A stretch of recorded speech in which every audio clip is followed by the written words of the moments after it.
Olá pessoal, seja bem-vindo a essa página a qual influencia não somente a vencer, mas a estar cada vez mais perto de Cristo. Mesmo que o nosso processo de condenação continua sempre latente em forma de carne e trazendo como isso o salário do pecado, que é a morte, morte por condenação.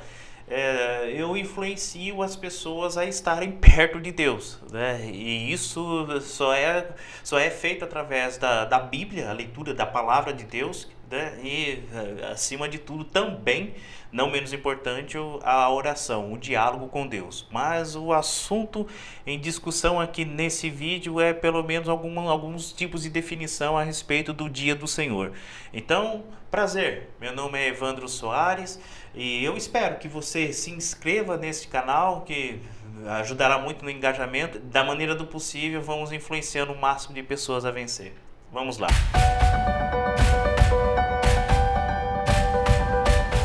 Bom, pessoal, um assunto escatológico, né? Não muito tão escatológico, mas se trata mais quando se estuda esse tipo de matéria, o tipo de curso, e por fim, se fala muito do dia do Senhor. Fala mais sobre a respeito do milênio, né? Sobre a respeito da tribulação. Eu acho que o que vence mais é a marca da besta. Mas o dia do Senhor é pouco citado, mas quando é citado, vai citar mais a respeito da tribulação, a respeito da marca da besta, o que não é errado, né? Mas o dia do Senhor, ele existe, ele é citado, né? E nós vamos discutir alguns pontos aqui, mas toda forma de discussão que seja não simplesmente elaborado, mas que seja à luz do texto, né? Então, evite muito, né, dar composições a grandes estudos bíblicos, a grandes bíblias de estudo, né, que por sinal são feitos, né, para discussão mesmo de estudo, mas acima de tudo a luz do texto é o que ilumina a mente, né? Não é o estudo bíblico, não é o estudo escatológico, não é um estudo de faculdade, de curso, mas é a Bíblia que vai iluminar a sua mente, tá?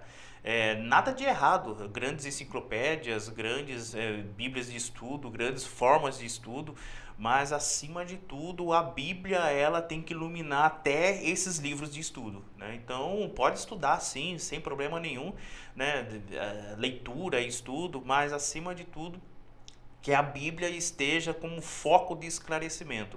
Vale lembrar que a Bíblia ela não se preocupa muito em citar cronologia, né? Ela cita muito pouco a respeito da ordem dos fatos que podem acontecer. Vai citar muito pouquinho, mas ela se preocupa mais na citação do evento. Ela divulga que vai ter a marca da besta, que vai ter as 7 taças, que vai ter as trombetas, que vai ter os 4 cavaleiros, mas a cronologia, os 4 cavaleiros vai vir na tribulação, os 4 cavaleiros vai vir antes da tribulação. A Bíblia ela não se preocupa em colocar datas no evento. Quando ela coloca data, isso não só escatologicamente ou falado somente do fim dos tempos, mas durante toda a história bíblica, ela sempre se preocupa mais com o evento mesmo. Ela fala no tempo do rei tal, no tempo do profeta tal. Essa pelo menos uma sinalização simples, né, da cronologia, né? Ela não dificilmente ela vai exercer uma linha de raciocínio completa que ao ponto de nós dizer não, a volta de Jesus vai ser desse jeito, né? Depois a volta de Jesus vai ser desse jeito, né? Não dá para traçar uma cronologia exata, mas dá para traçar sim, né, os eventos, né? A volta de Jesus vai acontecer, né? Jesus virá buscar a sua igreja, isso biblicamente, claramente Jesus fala isso, né? Mas depois de tudo isso, né, depois da volta de Jesus, é meio complexo dizer se o milênio já está acontecendo ou não, se a tribulação já está acontecendo, se os cristãos vão ficar depois da volta de Jesus. É meio complexo bater na tecla disso. De todo caso, quando acontecer isso, né, independente de qual fase você defende ou qual cronologia se defende, tenha à luz o texto, né, a Bíblia, né, não simplesmente palavras de um estudante da Bíblia ou de um pastor ou de algum grande professor, mas que você defenda o seu ponto de vista de acordo com a Bíblia, né? Porque eu vejo pessoas, percebo pessoas compartilhando vídeos, né? Pode ser até que compartilhe o meu, né? Mas quando você defender um vídeo ou defender algum tipo de estudo, que você tenha base bíblica para você defendê-lo, né? Pode ter sim o tipo de refutação, mas acima de tudo o texto bíblico é o que vai esclarecer tudo.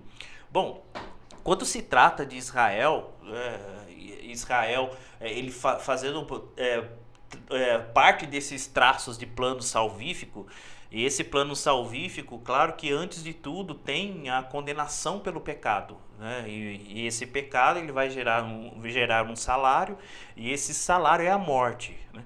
Então faz parte do foco de Deus e está restaurando Israel, pelo fato de Israel estar caminhando para a condenação, e isso Deus restaura Israel somente através de Cristo. E Israel vai ser considerado como o povo de Deus, né? E esse povo de Deus vai ter uma representação exata através de como igreja, né?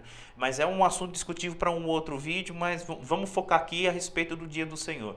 Então, a restauração de Israel sempre está focado nesse plano salvífico de Deus. A restauração ela vai acontecer pelo menos em dois métodos: purificação e justificação. Pelo menos esses dois. Existem vários outros tipos de processos, mas esses dois são os principais. Então, Deus tem sim o plano salvífico da restauração de Israel. Quando você lê a Bíblia, né, principalmente o Antigo Testamento, você vê Deus sempre restaurando Israel. E qual que é o modelo dessa purificação e justificação? É a santidade de Deus, né? Porque não tem como um impuro purificar outro impuro, né? Fica meio cabisbaixo fazer essa colocação. É por isso que existe o santo que está purificando e justificando. E esse santo é Deus, né? Então o foco do assunto bíblico sempre será santidade. É a santidade de Deus, é o Deus puro, limpo, né? Essas duas palavras acho que é muito pouco para a definição de santidade. É intocável. E esse é o modelo para purificação e justificação na restauração de Israel. E dependendo da linha de raciocínio desses três métodos que eu estou apresentando, você verá que o dia do Senhor faz parte disso, parte da purificação, da justificação, e é claro que isso envolve a restauração de Israel. Bom, não sei se ficou um pouco confuso, mas vamos aos textos bíblicos que eu anotei aqui. Ezequiel, capítulo 36, o versículo 24. Eu os tirarei de todas as nações e países, e os trarei de volta para a sua própria terra. Borrifarei água limpa sobre vocês e os purificarei de todos os seus ídolos e de todas as coisas nojentas que vocês têm feito. Versículo 26. Eu lhes darei um coração novo e porei em vocês um espírito novo. Tirarei de vocês o coração de pedra, desobediente, e lhes darei um coração bondoso, obediente. Porei o meu espírito dentro de vocês e farei com que as obedeçam às minhas leis e cumpram todos os mandamentos que lhes dei. Então aqui faz parte o início da restauração, é Deus trocando o coração. O processo de restauração ele tem que envolver arrependimento, né? Então, trazendo para uma prática, para a vida atual hoje, né, usufruir do texto para uma aplicação pessoal, a restauração da sua mentalidade, a restauração da sua vida, da sua casa, ou até da sua maneira de pensar, ou dos sentimentos e emoções, a restauração ela só acontece através do arrependimento. É o primeiro passo, é o arrependimento. Dá-se a impressão que esse plano de arrependimento ela vai fazer muito sentido com a pregação de Jesus, né? Jesus ele veio em carne e falou de arrependimento, né? Ele falou do reino dos céus. Quando ele fala do reino dos céus, ele fala de arrependimento. Então, o primeiro processo aqui acontecendo em relação à restauração é a troca de coração, né? Para um outro versículo, e aí eu já vou mais adiantar bem mais para o dia do Senhor, que é o assunto discutido aqui. Deixa eu abrir lá uma situação muito bem conhecida em Joel, no capítulo 2. Deixa eu abrir aqui, Joel capítulo 2, eu vou começar no versículo 30. Farei com que apareçam coisas espantosas no céu e na terra. Haverá sangue e fogo e nuvens de fumaça. O sol ficará escuro e a lua tornará cor de sangue, antes que chegue o grande e terrível dia do Senhor. Tá, aqui Joel, né, em uma forma profética, né, ele sinaliza a respeito do grande e terrível dia do Senhor.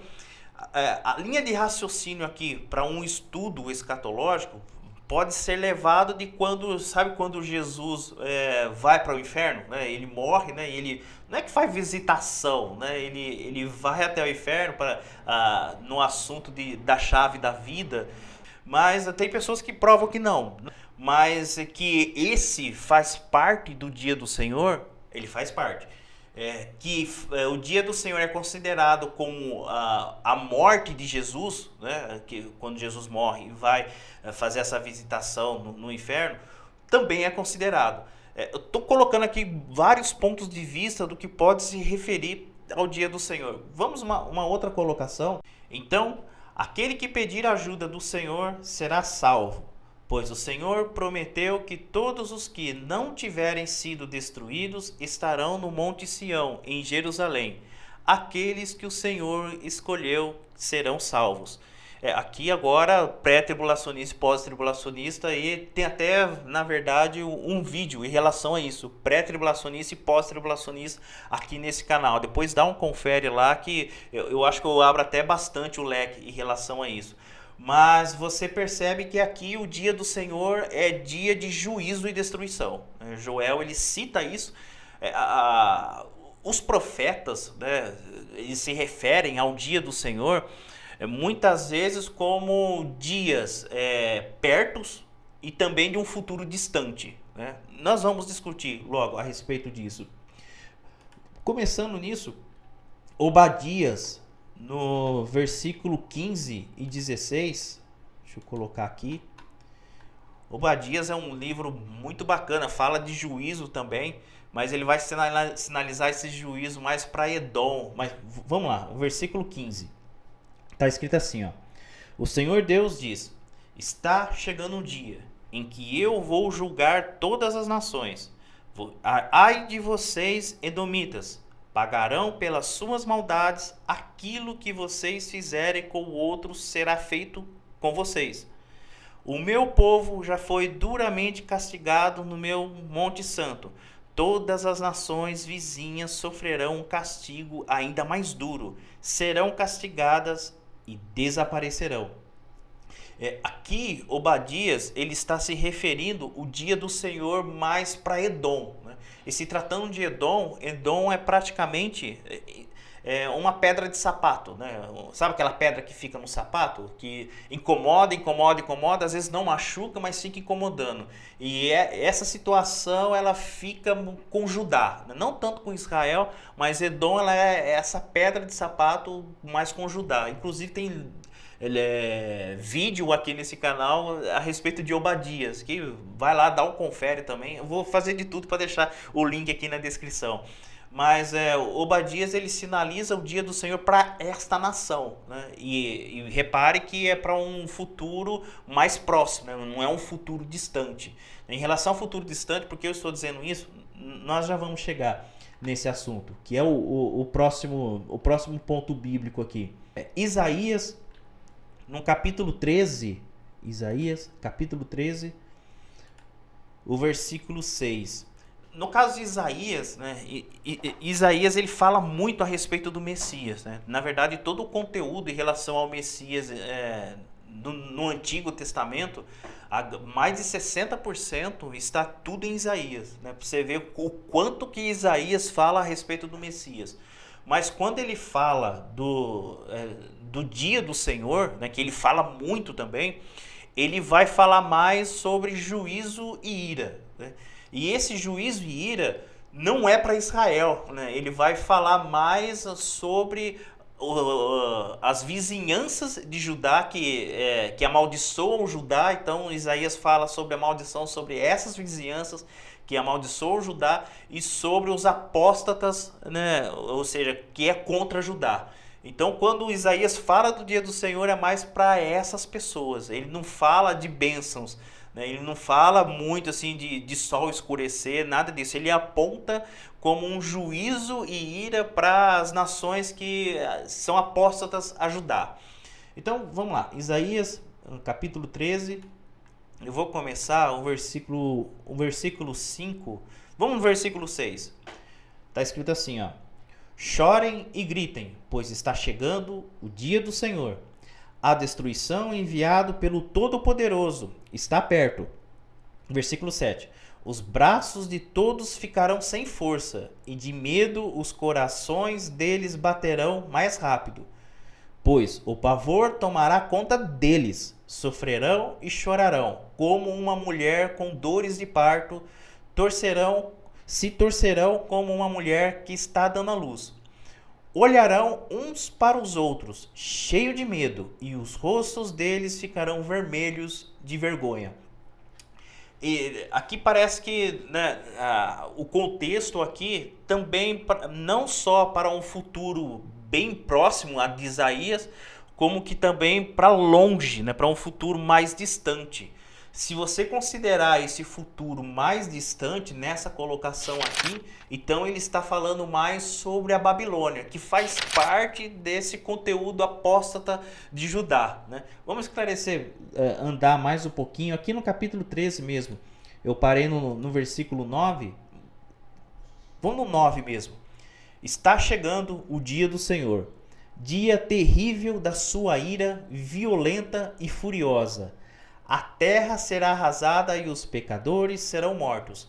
Todas as estrelas deixarão de brilhar. Logo nascer, o sol ficará escuro e a lua também não brilhará mais. Versículo 11.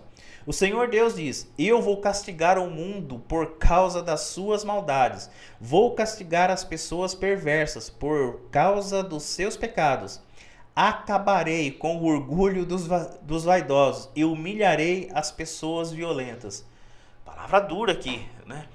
Então aqui, se é um futuro distante que Isaías está falando que vai acontecer o dia do Senhor, então esse contexto vai se encaixar muito, não somente como o título Os Apóstatas, mas principalmente para a Babilônia, né? Eu acho que eu chovi meio no molhado, né? A Babilônia, apóstata, mas ele está mais focado para a Babilônia, é uma profecia mais direcionada para a Babilônia.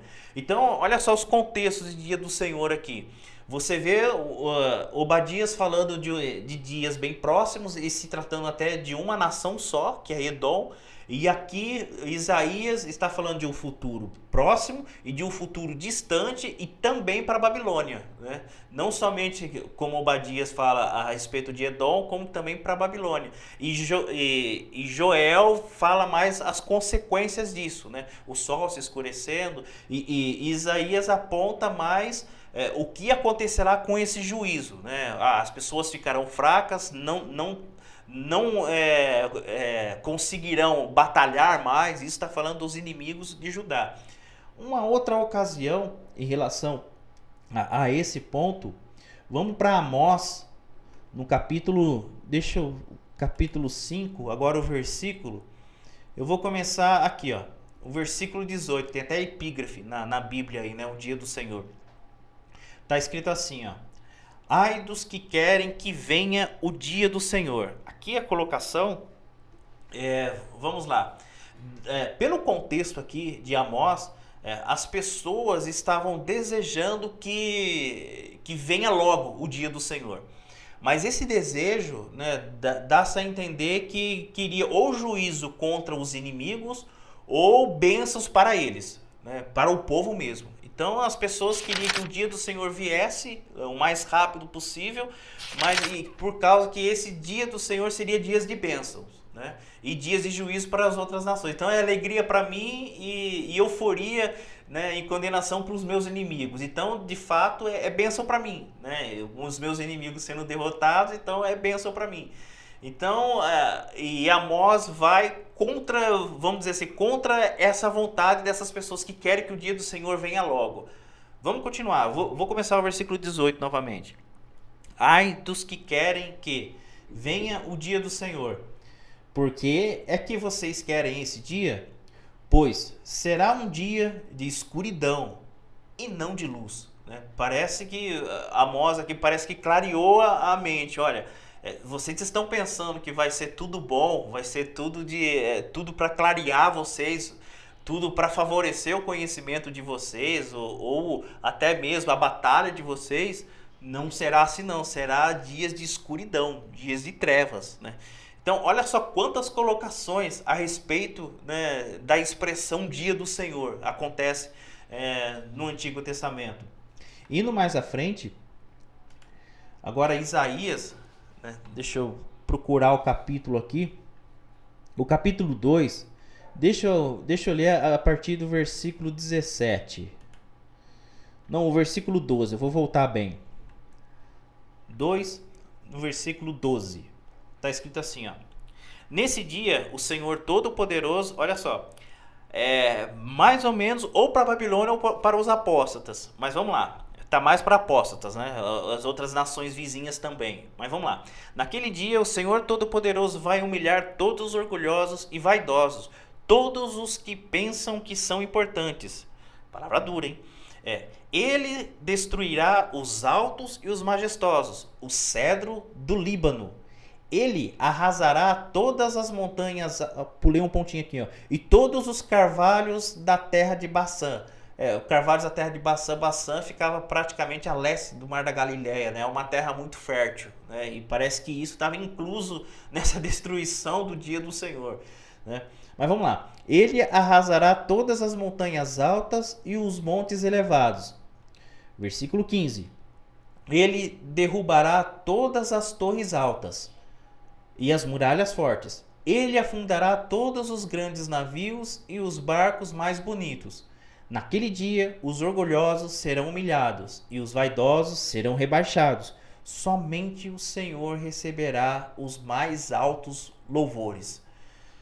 Aqui, não somente para os apóstatas, o juízo, a ira, as consequências desse juízo e a ira, e também a glorificação do Senhor. Olha as expressões do dia do Senhor. Então, o dia do Senhor também pode estar sinalizado como glorificar o nome do Senhor, o glorificar a Deus. Né? E se tratando de profecia, né, os profetas dificilmente eles falam do futuro, né? Quando o profeta ele vai falar do futuro, eu estou sinalizando os profetas aqui no contexto do Antigo Testamento, tá? Quando o profeta fala do futuro, ele vai falar pelo menos das misericórdias do Senhor e do juízo do Senhor. E eles vai unir, os profetas unirão esses dois assuntos como o dia do Senhor. Então você vê muito isso, né, na classificação, né, dos profetas menores, você vê muito isso. E nos profetas maiores você vê mais um juízo mais se tratando para uma nação mais gigante. Né? Aí no caso, dependendo da linha de estudo, você vai encaminhar isso para a Babilônia. Então o profeta ele dificilmente fala do futuro, ele vai falar simplesmente a verdade de Deus para o povo, né, para os homens, e essa verdade está totalmente baseada nas misericórdias do Senhor e do juízo do Senhor, sinalizando o dia do Senhor. Se é cabível trazer essa colocação para aplicação pessoal hoje, bom, aí vai de cada ponto de raciocínio. O profeta hoje, né, deve-se evitar muito as pessoas denominadas profetas, não o ministério profeta que é dado por Deus, não estou falando isso, mas as pessoas que se denominam profeta só para falar de um futuro que ela quer que aconteça, isso não tem muito âmbito bíblico, né? O profeta bíblico ele vai falar a verdade de Deus aos homens, é o que Deus fala, e o profeta ele vai expressar isso. Mas quando o profeta expressa, não é porque ele quer que a pessoa, eu profetizo que aquela pessoa que está me cobrando morra. Não, isso não tem âmbito bíblico. Ele quer que aconteça para ele. Né? Mas a profecia, o profeta bíblico, ele aponta mais como falando a verdade de Deus aos homens. Mas vamos lá. Sofonias, no capítulo 1, eu vou ler o versículo, deixa eu abrir aqui. O versículo 14 e o 15. Olha só, aqui é uma outra expressão que é quase igual, mas um pouquinho diferenciado. Vamos lá. O grande dia do Senhor está perto. Ó, ele sinalizando de novo que está muito próximo, né? Quase igual a Isaías, que fala que está um futuro próximo e também um futuro distante. Mas aqui, ó, será um dia terrível em que até os soldados mais valentes gritarão de medo. Será um dia de ira, um dia de aflição, de angústia, de ruína e destruição, de escuridão e trevas. Será um dia de nuvens escuras e pesadas. Aqui, não só Sofonias ele está sinalizando que para um futuro próximo, para a nação, como que também para um âmbito mundial. Né? Ele sinaliza para o mundo também.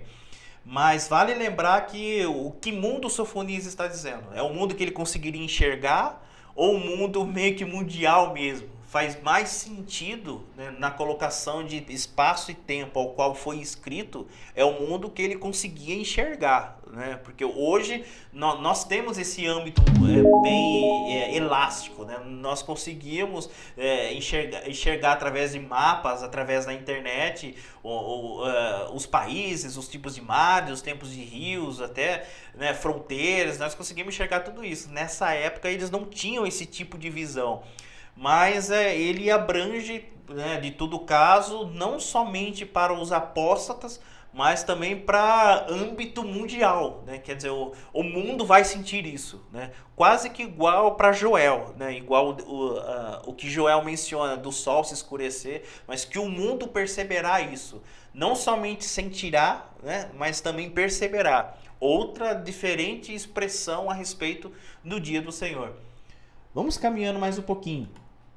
Malaquias, no capítulo 4, livro de Malaquias, outro livro bacana de ler também. No livro de Malaquias, você percebe o Deus, não o Deus irado, né, mas um Deus bravo, né, como que o sacerdote estava tratando a respeito do pensamento de templo e também pensamento de compromisso com Deus, né, e Deus ele faz um julgamento meio que pesado, né, nessa expressão que Malaquias coloca. Mas por fim, Malaquias, o capítulo 4, versículo 1, vamos versículo 2. Está escrito assim, ó. Deixa eu ler aqui. Mas para vocês que me temem, a minha salvação brilhará como o sol, trazendo vida nos seus raios. Vocês saltarão de alegria como bezerros que saem saltando do curral. Aqui Malaquias sinaliza que esse dia que vai acontecer, o dia do Senhor, é também meio que de alegria, né? Que vão se saltar de alegria e que vai acontecer curas também. Outra expressão em relação ao dia do Senhor. Mas continuando esse capítulo mesmo, deixa eu avançar aqui pelo menos no versículo 5 do mesmo capítulo. Malaquias capítulo 4, olha o versículo 5 e eu vou ler o 6 também. Mas antes que chegue aquele grande e terrível dia, eu, o Senhor, lhe enviarei o profeta Elias. Ele fará com que pais e filhos façam as pazes para que eu não venha castigar o país e destruí-lo completamente. Então aqui a sinalização que estaria o profeta para que a nação não sofra mais aquele castigo, né? Que esse castigo vai chegar, né? Essa destruição vai chegar, mas não será por completo por via, né, desse profeta que estaria dando à luz ali essa palavra. Então, mais uma vez aqui outra expressão, né, do dia do Senhor, mas aqui acontecendo mais para os malfeitores, né, para aquelas pessoas que se tornaram, né, contra, né, vamos dizer assim, não preceitos, mas contra a pregação da palavra, né, a defesa da palavra, a defesa do Deus de Israel, elas vão sofrer essa destruição, né, e antes disso estaria esse profeta sinalizando do que estaria acontecendo. Então, a expressão dia do Senhor, vamos concluir aqui. Vários tipos de expressões, né? A Bíblia ela não é exata de como será o dia do Senhor. O dia do Senhor será assim. mas ela aponta pontos que acontecerão no dia do Senhor, né? Vai ter ira, vai ter juízo, vai ter bênçãos, vai ter âmbito global, âmbito mundial, né? Que acabamos relatando aí a respeito de Malaquias e um pouco também de Sofonias. Será também contra os malfeitores, os apóstatas, contra a Babilônia, né? Quando a Bíblia cita a Babilônia, eu acredito que esteja mais mencionando a imoralidade, né? Pedro faz isso, né? Ele cita a Roma como uma expressão de Babilônia, né?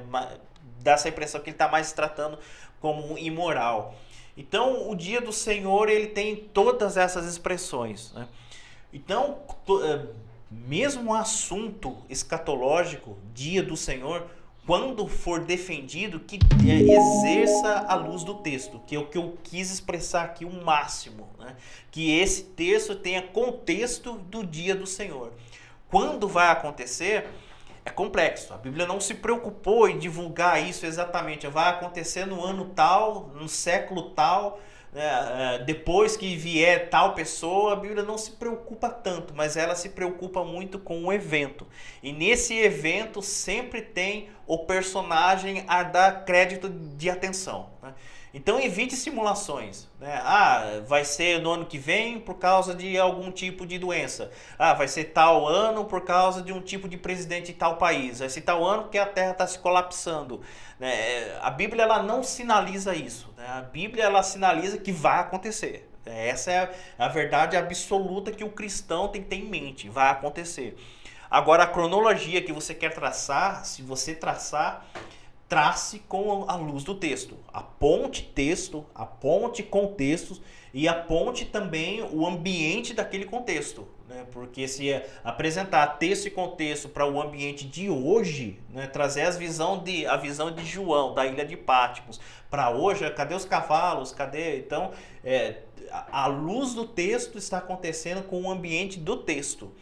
A verdade que vai acontecer, vai acontecer. A cronologia disso, isso daí é só com uma dedução à luz do texto. Segunda carta de Timóteo, capítulo 3, versículo 16. Está escrito assim, ó: pois toda a escritura é inspirada por Deus e é útil para ensinar a verdade, condenar o erro, corrigir as faltas e ensinar a maneira certa de viver. E isso para que o servo de Deus esteja completamente preparado e pronto para fazer todo tipo de boas ações. A Bíblia ela é conclusiva no assunto que ela traz em questão.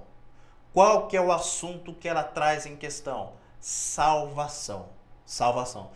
Tudo no quesito que se refere à salvação, a Bíblia é completamente perfeita. Não tem adicional. Não tem outros livros, não tem outros estudos, não tem palavras de pastores famosos, livros famosos. A Bíblia ela é completamente conclusiva, perfeitamente em relação à salvação.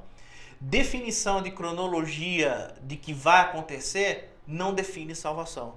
A salvação ela define como você tendo como Jesus único e suficiente Salvador. E é claro que isso está acontecendo debaixo dos planos salvíficos de Deus que ele fez antes da fundação do mundo. Bom, comente aqui algo que ficou em branco, que ficou faltando, ou elogios, críticas. E não se esqueça, curta esse vídeo para valorizar a minha pesquisa aqui. Se inscreva nesse canal e, é claro, compartilhe nas suas redes sociais. Prazer, meu nome é Evandro Soares e até mais, tchau.